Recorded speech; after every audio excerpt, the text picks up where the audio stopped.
John, because at first I was questioning if this was real. Yeah. I mean, with all those F-bombs and just how openly he was criticizing the Democrats, that this is not going to look good for the party. It's almost like a too good to be true moment. Like, this has got to be a fake, right? But look, on a lot of levels, I hate to say it, but this is probably the first time I've ever wanted to compliment Hunter Biden for saying, you know, what he did about, you know, Jake Tapper and George Clooney. Yeah. Spot on, brother.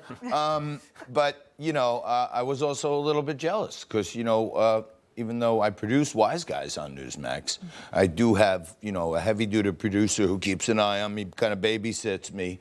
And I am ratioed to only 3 bleeps per episode.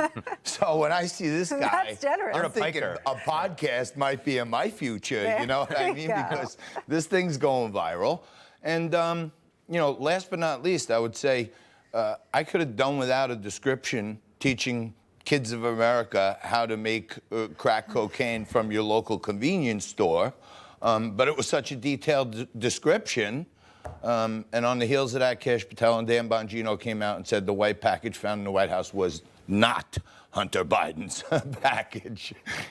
But news you can use from Hunter exactly. Biden. Real going to a news for science real store. people. Oh, boy. You know, one of my takeaways from this is that Joe Biden actually did America a favor with these preemptive pardons. He liberated Hunter Biden and the Biden family so that they could tell us what they really think. And, you know, the thing is, the Democrats, I'm sure, are going to say, Hunter's a troubled guy, we wish him well, and they want him away from every camera. They don't want to hear F-bombs dropping everywhere or descriptions of how to make drugs.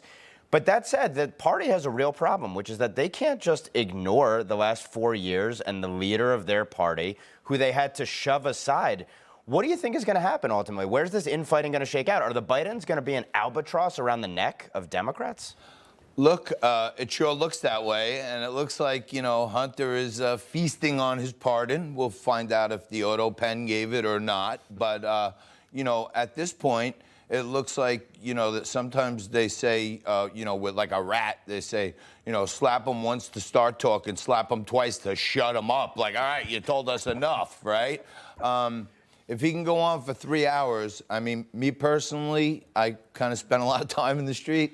I think he was on crack in that interview. That's why everybody thinks it's AI. He says he's not. I hear you, but a lot of people who are pretending to be sober say they're sober, but the eye usually doesn't defy logic, and I think he was on crack. Who could sit there for 3 hours and just curse your head off? Like, you gotta have a little dignity. He's got a lot to say, and you're right. The preemptive pardons, right, kind of opens it up where he can say whatever he wants to, and then doesn't have to worry about it there.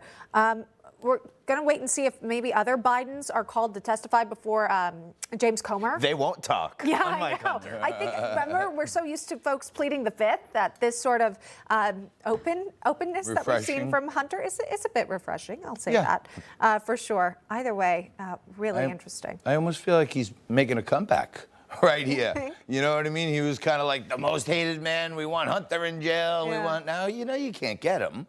And if he's going to start, you know, it's like, who would have thought Eric Adams would start to become a darling of Donald Trump just a year ago? Yeah. And if Hunter's going to start saying it like it is, I'm down. I'm willing to forgive him for the sins of the past. Keep the laptops away from him, though, right? Or Well, someone at least Ben's got a laptop keep now. track of the repairs. There we go. All right, John, always great to hear your take on things. Okay, let's turn to Washington.